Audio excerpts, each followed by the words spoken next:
NU menjadi nomor 1 di Indonesia ini. 59% itu bukan main dibanding dengan Muhammadiyah yang hanya 5%.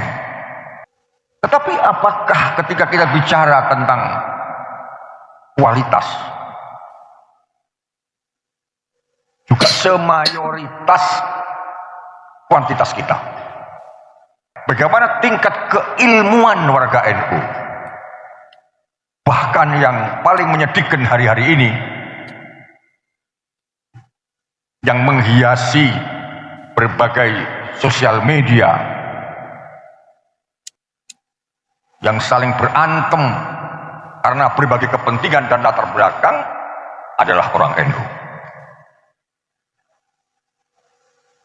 Disulut persoalan kecil aja, disulut perkara kecil aja, sesuatu yang nggak ada hubungannya dengan urusan-urusan syariat, udah membara, hantam sana, hantam sini. Kemudian juga teman-teman juga sesama muslim tapi bukan sesama NU. Tapi kalau sekarang sesama NU, nyun sewu, Rois Am ini termasuk bagian dari peluru yang nyasar ke sini. Kita juga mendengar bagaimana NIJA yang memiliki lembaga survei juga memberikan satu pemahaman kepada kita tentang hal yang sama. Tetapi apakah ketika kita bicara tentang kualitas juga semayoritas kuantitas kita?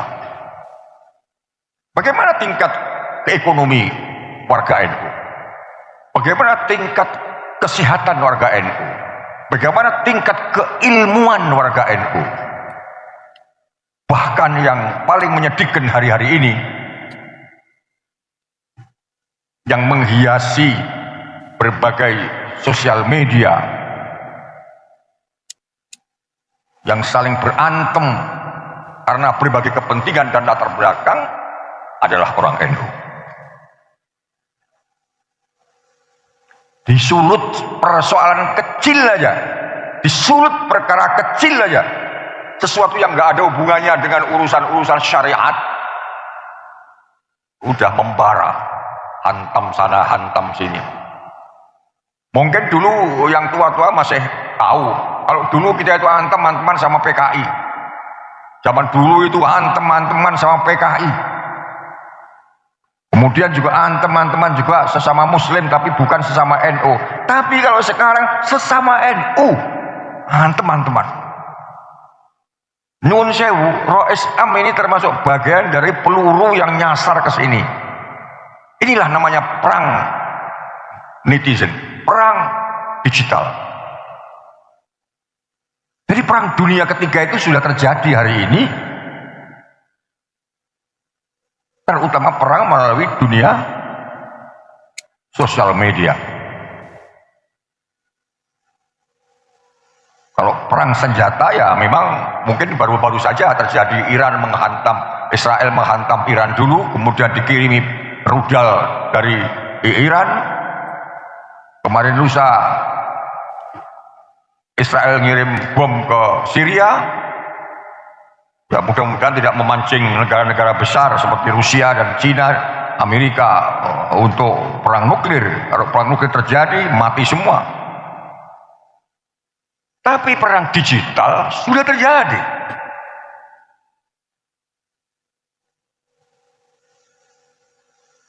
Jujur bapak-bapak kiai yang saya muliakan, kalau urusan-urusan yang berhubungan jumlah, tidak ada yang mengalahkan NU. Tapi risiko dari keluarga besar itu memang seperti ini. Maka harus ada rumusan yang mungkin bisa kita simpulkan.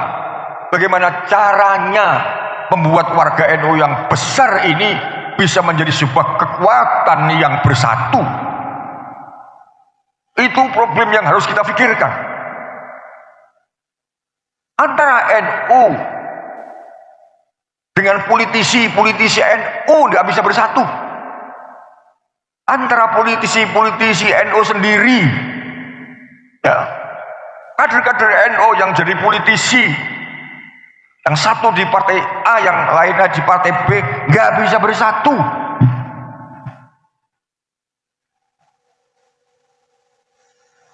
Tantangan kita semuanya. Ini tanggung jawab para rois-rois. Karena hakikat pemimpin NU, nakhoda sebenarnya itu adalah ruasa-ruasa, yaitu kita sekalian.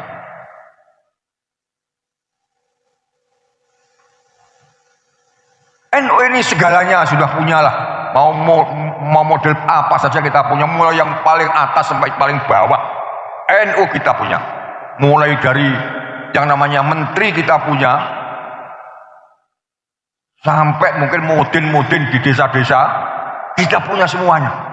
Segala macam kegiatan kultural kita punya. Tapi untuk bersatu masih jadi persoalan. Dan untuk itu kita tidak boleh menyerah. Ada pekerjaan rumah terberat bagi para kiai dan bagi ruasa-ruasa. Bagaimana supaya NU yang besar ini benar-benar besar secara realitas. Oleh karena itu dibutuhkan satu sistem yang munadzamah, sistem organisasi yang tertib, yang taat asas, yang koheren, yang tidak jalan sendiri-sendiri karena sebuah kepentingan. Saya dulu bersama Rois Am pernah menjadi wakil Rois Suriah di Jawa Timur. Rois kami itu saya dan Pak Kiai Miftah dan yang lain-lain, namanya Kiai Imron Hamzah. Pak Imron itu di mana-mana selalu mengatakan, walaupun saya punya pendapat yang berbeda, tetapi kalau sudah diputuskan oleh NU, maka itu adalah pendapat saya dan saya harus mengikuti keputusan Nahdlatul Ulama. Sikap seperti ini yang sekarang dibutuhkan. Hadirin sekalian yang saya muliakan, kita berterima kasih hari ini diberi kesempatan oleh Rois Am untuk bisa berkumpul di sini dalam rangka upaya kita untuk meningkatkan wawasan keulamaan kita yang akan kita pelajari, yang akan kita pahami min kullil haysiyat, dari berbagai perspektif. Ada perspektif usul fikih, ada perspektif organisasi, melaksana dan mustafadin dan semua lembaga yang ada di naungan Jatman, para hadir yang yang ada di dalam, wal hadirat, dan pada hadir yang out, yang di luar. Karena tadi saya melihat di sana, di seberang, ribuan jamaah yang hadir, yang tidak cukup kalau masuk ke sini semuanya. Saya tidak bisa menyebutkan berapa puluh ribu yang hadir pada acara pelantikan dan sekaligus rakernas pertama daripada Jatman. Masyayikhul kiram, ada syekh dari Al-Azhar ya, terutama Bapak Wamen Menteri Pertahanan, Bapak siapa ini tadi namanya, Pak Doni ya. Alhamdulillah bisa hadir. Dan Rais Suriah PWNU Jawa Tengah Kiai Ubaidillah Sotaqoh, juga Ketua PW, Ketua Tanfidiyah Kiai Rozin Abdul Ghaffar, dan semua jajaran terutama dari PCNU Purworejo. Juga ada Habib Hasan yang merupakan Mustasar PC Purworejo yang dulu, Rois Suriah Purworejo, PC Purworejo, dan semua hadirin hadirat yang tidak bisa kami sebutkan satu persatu, tanpa mengerai, ada Katib Am, ada semuanya ya. Ada Kutatan Fidya PBNU, ada Kiai Ali Kaisar ya, Kiai Kaisar, ada beberapa, dan termasuk undangan dari Korea ada 6 orang tadi saya melihat. Masih ada di sini? Masih ya? Marhaban bil khudurikum alaqtinaikum wa khudurikum. Jangan dikira orang Korea ndak bisa bahasa Arab. Hadirin hadirat rahimakumullah jami'an. Jatman An-Nahdiyah yang sebelumnya tadi disebut-sebut pada tahun kelahirannya sekitar tahun 57-an, yang dulu itu semula bernama TNU. Jadi tidak salah kalau Rais Ali tadi menyebut Mudir Ali tadi menyebut bahwa ada hubungan antara TNI dan TNU. Jadi dulu namanya TNU, Thariqah Nahdlatul Ulama. Lalu menjelang muktamarnya yang pertama, kalau tidak salah di Semarang tahun 59 atau berapa, lalu dinamakan Thariqah Muktabaroh. Belum ada An-Nahdiyahnya. Setelah ada sesuatu hal lalu ditambahkan An-Nahdiyah. Berarti juga ada Thariqah yang non Nahdiyah, ada Thariqah yang Muktabarah yang An-Nahdiyah. Perjalanan yang lama.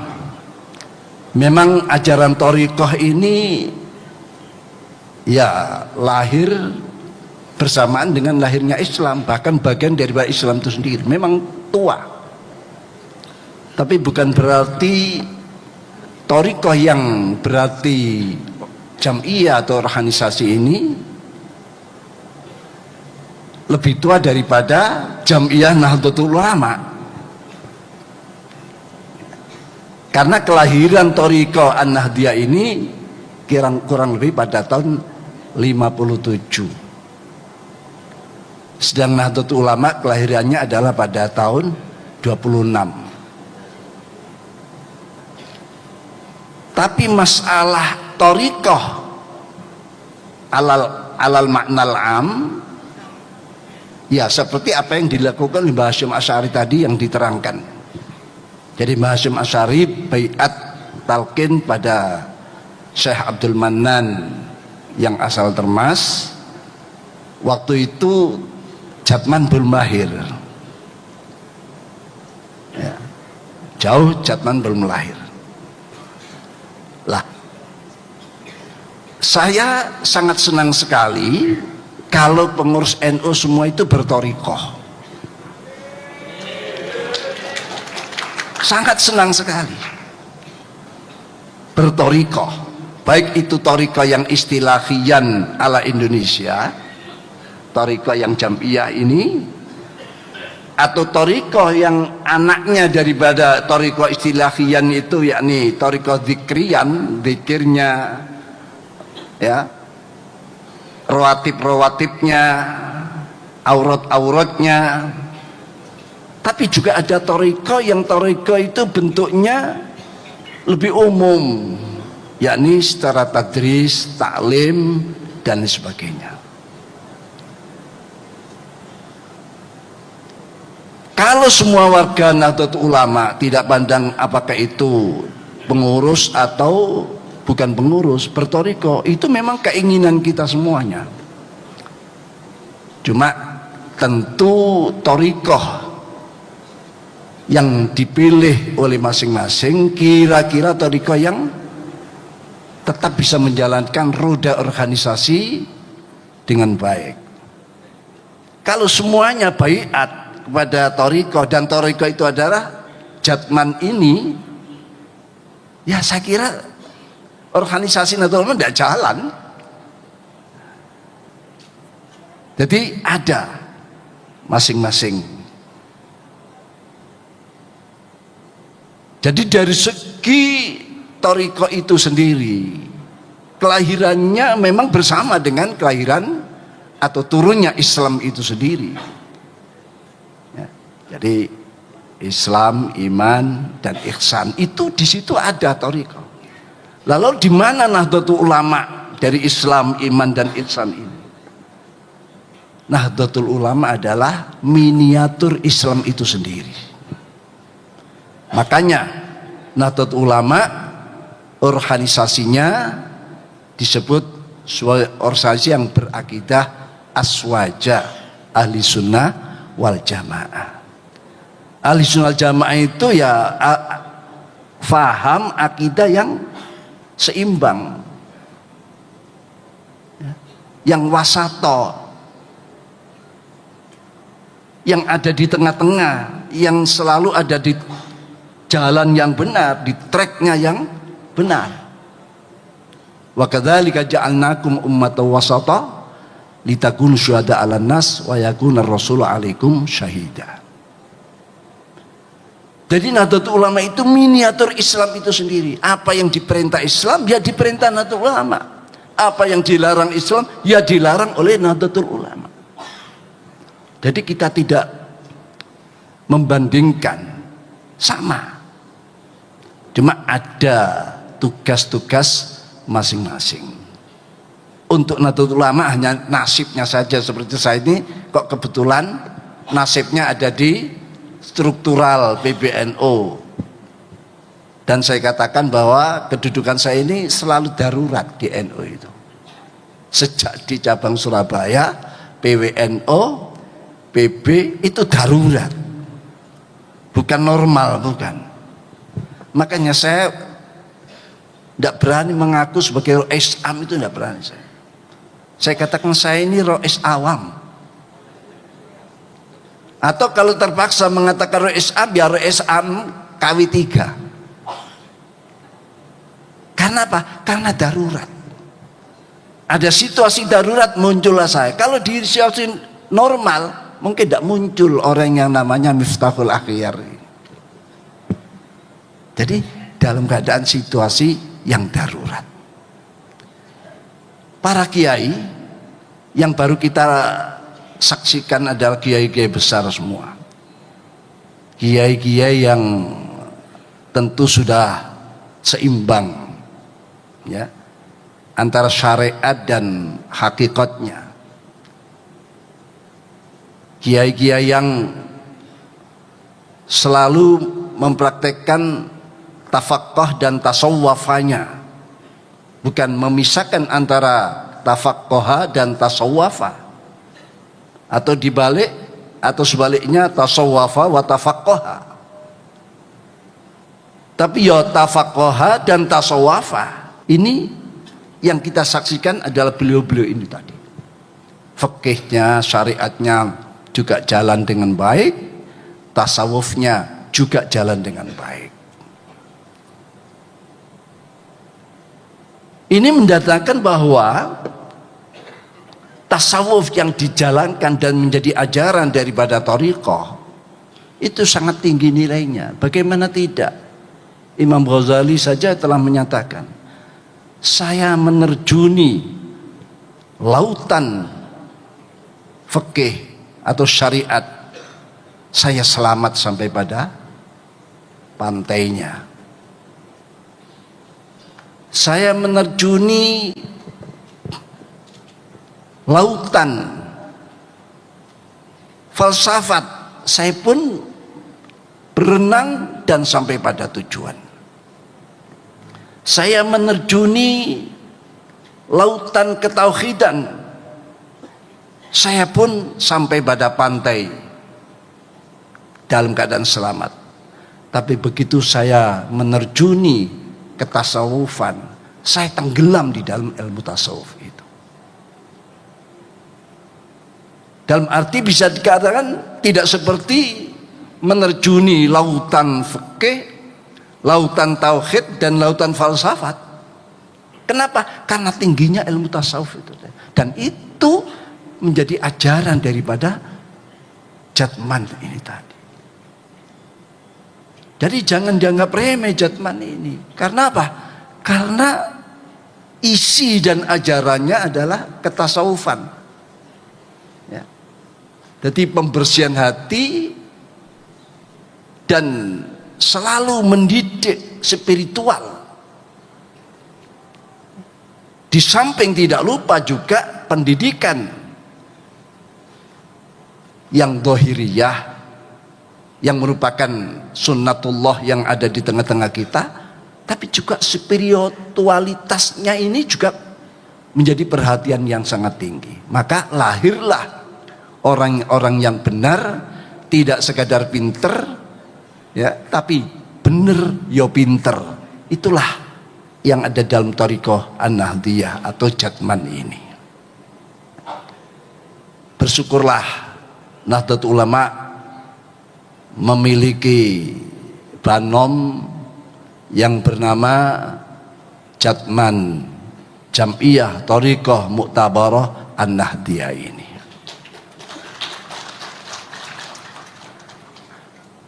Namun harus kita ada Ibu Nyai Ida juga, saya mohon maaf belum saya sebut Bu Nyai Ida dan beberapa Bu Nyai yang lain.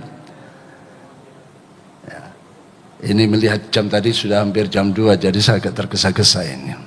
Tapi jatah makan siang belum siap. Jangan tergesa-gesa. Nanti setelah selesai sudah siap semuanya. Di saat situasi yang disebut sebagai Yaumal Haraj, hari ketidakjelasan, zaman ya, situasi kondisi yang menipisnya kemampuan orang per orang untuk membedakan mana yang hak dan mana yang batil.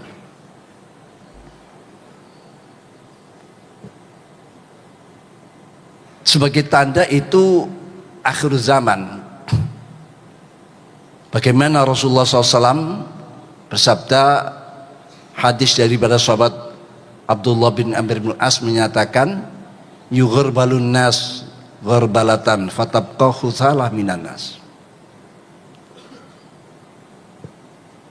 Marijat uhudum wa amanatuhum wakhtalafu wa kanu hakada. Rasulullah sambil mengapu rancangkan tangannya ini, wa kanu hakada.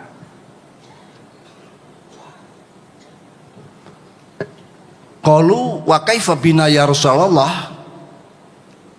Qal ta'rifuna ma ta'khuduna ma ta'rifun wa tadaruna ma tunkirun wa tuqbiluna ala khassatikum al hadis au kama qala Rasulullah sallallahu alaihi wasallam. Pada suatu situasi zaman akan dirasakan, akan ditemui oleh umatku, manusia ini diayak, tahu ayak ya, disaring lah, disaring. Kasarnya digoncang dengan ujian, dengan fitnah, dengan macam-macam. Tergoncang semua. Orang ayak itu kan menggoncang. Yang baik dan yang jelek ini. Tapi tentu tidak bisa kita namakan kurban. Yang rontok dan jatuh itu justru orang-orang pilihan. Sehingga yang tidak jatuh itu didawahkan Rasulullah, fatabqa khusalatun minan nas. Sisanya adalah khusalah, ampasnya. Walaupun ampas ini masih siap untuk didaur ulang, lalu diayak lagi.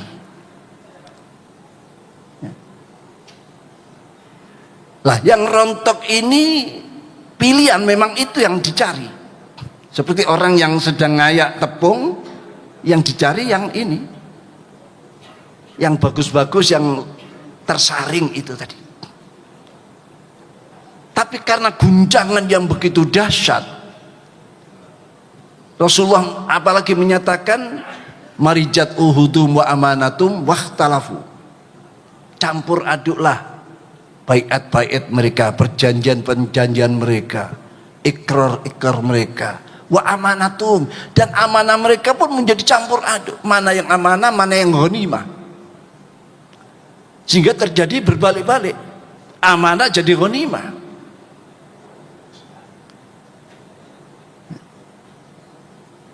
Yang sekarang banyak seperti itu. Uhudum wa amanu wakhtalafu, dan ini campur ikhtilaf sampai dicontohkan Rasulullah wa kanu hakadha, ngapurancang. Orang ngapurancang ini suatu gambaran campur aduk yang sudah ruwet, sulit diurai kembali, sehingga sahabat menyatakan kaifa bina, bagaimana keadaan kami nanti ya kalau menemukan zaman seperti itu. Ta'khuduna ma ta'rifun, apa yang dulu-dulu baik menurut ulama salaf, para muassis kita, apa yang baik itulah pegang, ambil, perjuangkan. Wa tadaruna ma tunkirun, dan yang ingkar-ingkar, yang nyeleneh-nyeleneh, yang fitnah-fitnah, yang orang hanya mengejar keuntungan ya, untuk mendapatkan follower yang tinggi, yang banyak, ini tinggalkan. Wa tuqbiluna ala khassatikum, menghadaplah pada khassah kalian. Saya yakin khassah itu yang dimaksud ya Nahdlatul Ulama dengan para banom-banomnya, tentu tidak mutlak harus ada, tapi kami harapkan semuanya. Antara lain adalah Jatman itu sendiri. Saya lihat wajah-wajah surga semua ini, wajah-wajah yang teduh, yang sabar, wajah-wajah yang tidak mengikuti dan terpengaruh dengan keadaan-keadaan situasi seperti ini. Rasulullah pernah menyatakan, kaifa ma yu'jizukum antakunu ka'abi domdom, apa sih kekurangan kalian, kelemahan kalian untuk meniru Abu Domdom? Sahabat-sahabat bertanya, kenapa nama Abu Domdom ini kok dimunculkan oleh Rasulullah untuk ditiru, diikuti? Man huwa Abu Domdom ya Rasulullah? Siapa Abu Domdom itu ya Rasulullah? Huwa rajulun idza asbaha qala ya Rabb tasaddaqtu irdi alaman yasubbuni man adani. Abu Domdom itu seorang yang tiap pagi hari doanya hanya menyatakan, ya Rabb, aku sedekahkan sifat kemuliaanku, martabatku, kedudukanku, apa yang menjadi kebanggaanku, aku sedekahkan bagi mereka yang menghina aku, mencaci aku, menyakiti aku.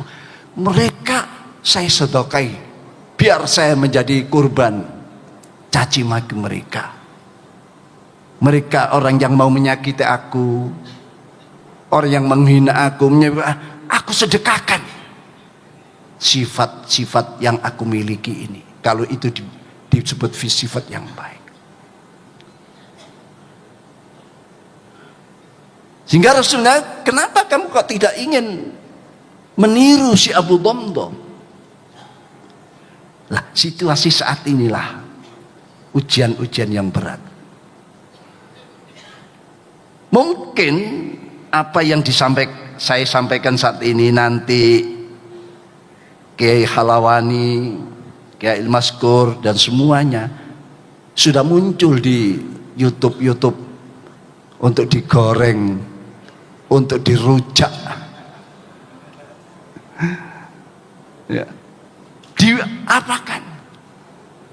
Tapi apakah sudah waktunya idza dhaharal bid'ah fa'alal alim ayudhira ilmahu wa ilam yaf'al fa'alaihi laknatullah. Kalau sudah bid'ah itu merajalela di mana-mana, orang sudah membalik-balikkan kebenaran menjadi salah dianggap benar, mudahnya menuduh orang, menghina orang, sudah urat malunya sudah putus, tidak pandang ini orang tua apa anak muda apa siapa, pokoknya laku, pokoknya ada permainan opini dilakukan. Kalau opini ini terus menerus disampaikan, orang akan terpengaruh juga. Satu contoh, ada seorang membawa kambingnya mau dijual ke pasar. Setiap tetangga atau teman yang ketemu tanyanya, loh kamu jual anjing ya? Oh enggak, ini kambing saya. Lalu meneruskan jalan, ketemu orang lagi, loh anjingmu mau kau jual? Anjing lagi disebut. Sampai beberapa kali orang selalu mengatakan anjing. Akhirnya berpikir orang yang punya kambing, enggak, yang saya bawa ini anjing apa kambing kira-kira. Akhirnya terganggu juga ini. Saat inilah yang dimainkan. Nah ini Jatman inilah sebetulnya orang yang kita harapkan sudah. Ya, orang yang ijtihaduka alama duminalaka wa taksiduka fima tuliba minka, ini sudah sebaliknya dari ini. Ijtihaduka fima tuliba minka wa taksiruka fima dumina, ya. Laka ini adalah Jatman, orang yang sudah mendahulukan yang wajib, mendahulukan apa-apa yang perlu, menyelesaikan permasalahan-permasalahan ada di tengah-tengah masyarakat, ya.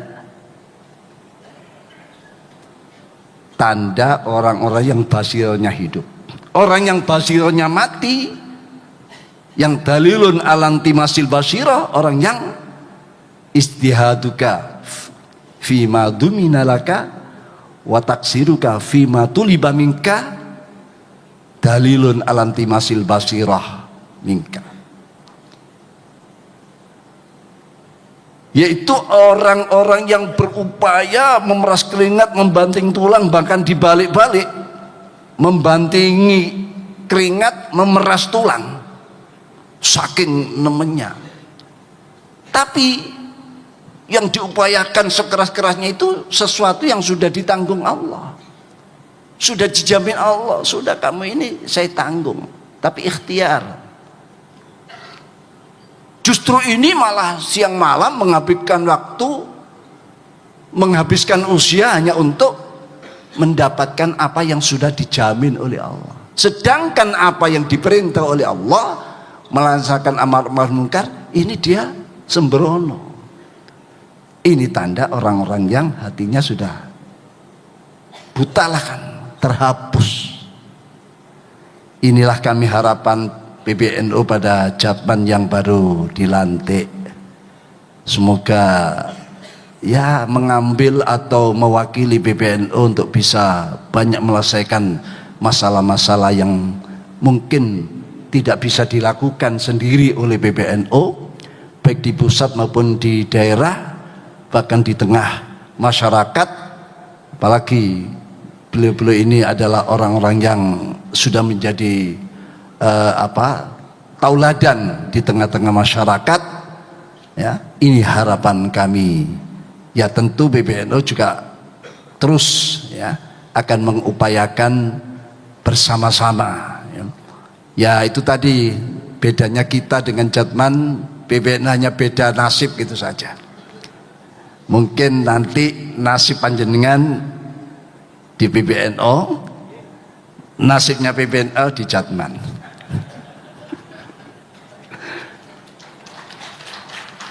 Ya cuma beda-beda tipis gitu saja sebetulnya. Beda-beda tipis. Mungkin bahkan saya yakin ulama yang betul-betul hebat-hebat ada di Jatman, ya. Yang di struktural ini mungkin bukan ulama tapi ngelama. Mungkin loh ya. Tapi ndaklah kita bersama-sama. Ya, bersama. Cuma bagi tugas bagaimana agar muassis mulai dari Syekh Nawawi yang memberikan isyarat-isyarat Syekhana Khalil dan juga istikharahnya, bahkan kirim perlambang-perlambang sebelum berinya NU, Mbah Hasyim Asy'ari dengan semua musaidinnya ini agar bangga dengan NU, dengan Jatman, dengan semuanya. Mudah-mudahan Indonesia selamat. Insya Allah